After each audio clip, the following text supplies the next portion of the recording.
పక్ష నేతల సమావేశం అంటే ఎంపీల సమావేశం ముగిసిన వెంటనే రాష్ట్రపతి ద్రౌపది ముర్ముతో ఎన్డీఏ పక్ష పార్టీల నేతలు ఇటు ప్రధాని నరేంద్ర మోడీ వెళ్లి కలిసి ఏదైతే ఏకపక్ష తీర్మానం చేశారు ఎన్డీఏ పక్ష నేతగా ప్రధాని నరేంద్ర మోడీని ఎన్నుకుంటున్నట్లుగా సంతకాల సేకరణ చేసి సంతకాలతో కూడిన లేఖను రాష్ట్రపతి ద్రౌపది ముర్ముకు సమర్పించినట్టుగా తెలుస్తోంది.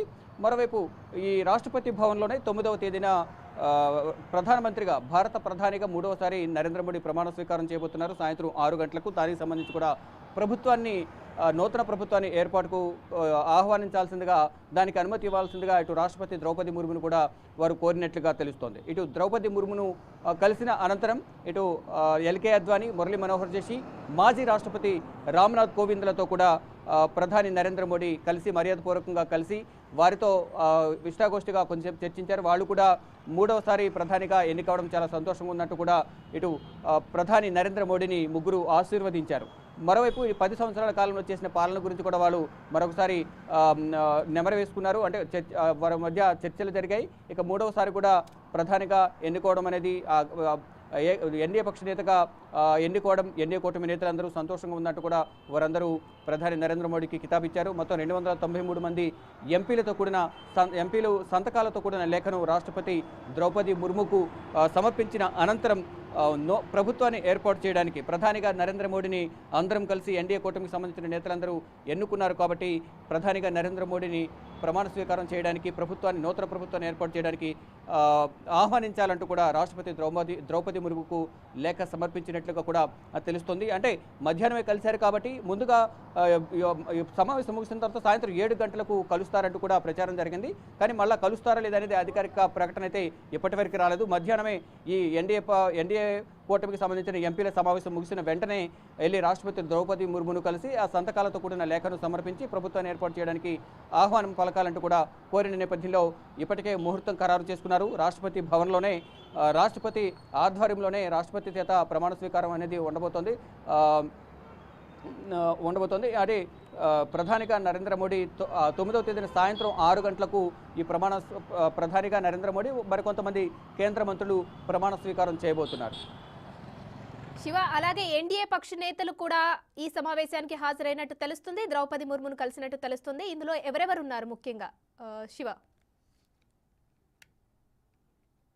ఎన్డీఏ కూటమికి సంబంధించి పార్టీల కీలక నేతలు ఎవరైతే ఉన్నారో ఈ పార్టీకి సంబంధించి ఎన్డీఏ కూటమికి చంద్రబాబు, పవన్ కళ్యాణ్, చిరాగ్ పాస్వాన్, జయంత్ చౌదరి, జితిన్ రామ్ మాంఝీ ఇలా ఇటు మహారాష్ట్రకు సంబంధించిన మహారాష్ట్ర ముఖ్యమంత్రి ఏక్నాథ్ షిండే, శివసేనకు సంబంధించిన ఏక్నాథ్ షిండే ఉన్నారు. ఇతర కొంతమంది ప్రముఖులు ఎన్డీఏ కూటమిలో ఉన్న నేతలందరూ కూడా వెళ్ళి ప్రధాని నరేంద్ర మోడీతో పాటు ఆ పార్టీకి సంబంధించిన ఎంపీలు చేసిన సంతకాలు చేసిన లేఖ ఏదైతే ఉందో 293 మంది ఎంపీలు ఎవరైతే ఉన్నారో అంటే 292 మంది ఎంపీలు ఎన్డీఏ కూటమికి సంబంధించి ఒక ఇండిపెండెంట్ ఎంపీ కూడా ఎన్డీఏ కూటమికి మద్దతు ఇస్తున్నట్లు ప్రకటించిన నేపథ్యంలోనే ఈ బలం అనేది 293కు పెరిగింది. ఆ 293 మంది ఎంపీల సంతకాలతో కూడిన లేఖను భారత రాష్ట్రపతి ద్రౌపది ముర్ముకు సమర్పించి ఈ ప్రభుత్వ ఏర్పాటుకు ఆహ్వానం పలకాల్సిందిగా కోరారు.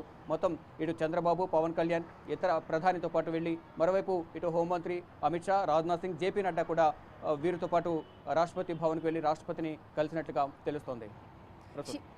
రైట్ శివ, అలాగే ద్రౌపది ముర్ముతో పాటు కూడా ఇంకెవరెవరికి ఈ ఏర్పాటుకు సంబంధించినటువంటి ఆహ్వానాలు అందాయి శివ? రైట్, రాష్ట్రపతి భవన్లో డెఫినెట్గా ద్రౌపది ముర్ము ఉంటారు కాబట్టి డెఫినెట్గా హాజరవుతారు. మరోవైపు బీజేపీకి సంబంధించిన సీనియర్ నేతలు, మాజీ కేంద్ర మంత్రులు, భారతరత్న అవార్డు గ్రహీత అయిన ఎల్కే అద్వానీని కూడా ఆహ్వానించారు. మురళీ మనోహర్ జోషిని, మాజీ రాష్ట్రపతి రామ్నాథ్ కోవింద్తో పాటు ఇతర ప్రముఖులు ఎవరైతే ఉన్నారో బీజేపీకి సంబంధించిన ప్రముఖులు కానీ ఎన్డీఏ కూటమిలో ఉన్న సీనియర్ నేతలు కానీ గతంలో కూటమిలో ఉండి ఇప్పుడు రాజకీయాలకు దూరంగా ఉన్న నేతలను కూడా ఈ ప్రమాణ స్వీకార కార్యక్రమానికి ఆహ్వానించినట్లుగా తెలుస్తోంది. ఇటు ఇండియా కూటమి నేతలు, బీజేపీ పాలిత రాష్ట్రాల ముఖ్యమంత్రులతో పాటు ఇతర సీనియర్ నేతలు, ప్రముఖులు, సినీ రంగానికి సంబంధించిన ప్రముఖులను కూడా ఈ ప్రమాణ స్వీకార కార్యక్రమానికి ఆహ్వానం పలికినట్లుగా తెలుస్తోంది. మరోవైపు ఇతర దేశాలకు సంబంధించిన అంటే భూటాన్, మారిషస్, శ్రీలంక, నేపాల్, దేశాలకు సంబంధించిన మాల్దీవ్స్కు సంబంధించిన దేశాలకు సంబంధించిన అధ్యక్షులు ప్రధానులకు ఇతర దేశాలకు సంబంధించిన మరికొంతమంది అధ్యక్షులు కూడా బీజేపీ ఇప్పటికే ఆహ్వానాలు పలికింది. వారందరూ కూడా ప్రమాణ స్వీకార కార్యక్రమానికి 9వ తేదీన ఏదైతే ప్రధానిగా నరేంద్ర మోడీ 3వసారి ప్రమాణ స్వీకారం చేయబోతున్నారో ఆ కార్యక్రమానికి ఇతర దేశాలకు సంబంధించిన ప్రతినిధులు కూడా హాజరు కాబోతున్నట్లుగా తెలుస్తోంది. ప్రసూన, ద్రౌపది ముర్ముతో ఈ భేటీలో ఇతర అంశాలు కూడా ఏమైనా చర్చించే అవకాశాలు ఏమైనా కనిపిస్తున్నాయా శివ? రైట్, అంటే ఇతర అంశాలకు సంబంధించి ప్రధానంగా ఇప్పుడు ప్రభుత్వ ఏర్పాటుకు సంబంధించి మాత్రమే ప్రధానంగా వారి మధ్య చర్చ జరిగింది. మొన్న ఎన్డీఏ పక్ష సమావేశం ఎన్డీఏ పార్టీలకు సంబంధించిన నేతలు ఎవరైతే ఉన్నారు ప్రధానంగా ఆ పార్టీకి సంబంధించిన అధినేతలు మాత్రమే 2 డేస్ బ్యాక్ ప్రధాని నరేంద్ర మోడీ నివాసంలో సమావేశమయ్యారు. సమావేశమైన తర్వాత వెళ్ళి ప్రధాని నరేంద్ర మోడీ అలాగే ఇతర ప్రముఖులందరూ కూడా రాష్ట్రపతితో ద్రౌపది ముర్ముతో కలిసిన తర్వాత మళ్ళీ ఈరోజు ఎన్డీఏ కూటమికి సంబంధించి ఎన్డీఏ పక్ష నేతగా ప్రధానిని ఎన్నుకున్నట్లుగా కూడా వెళ్ళి తెలిపిన నేపథ్యంలో కేవలం ప్రభుత్వ ఏర్పాటుకు సంబంధించి మాత్రమే అక్కడ చర్చ జరిగింది. కానీ ఇతర ఏ విషయాలపై కూడా అక్కడ చర్చ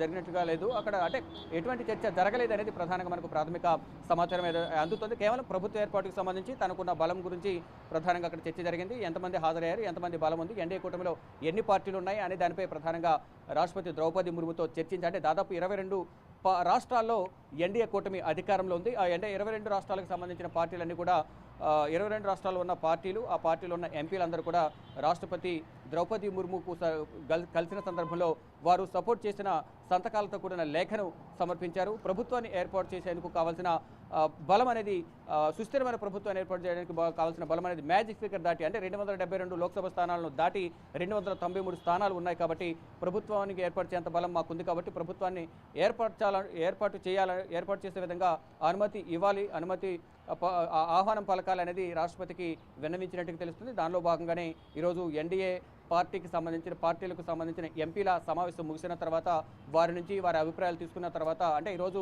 ఈ సమావేశం 11:30 ప్రారంభమైంది.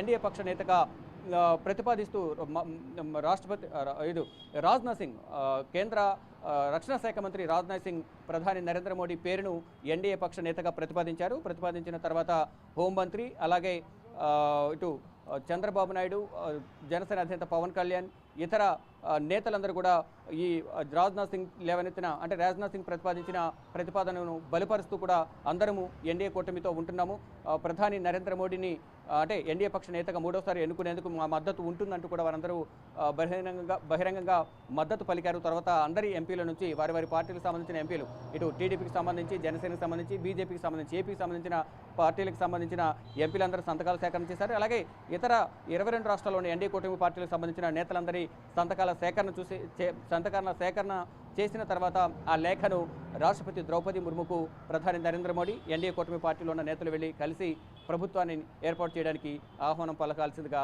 చర్చించినట్లు తెలుస్తోంది. Right, thank you Shiva.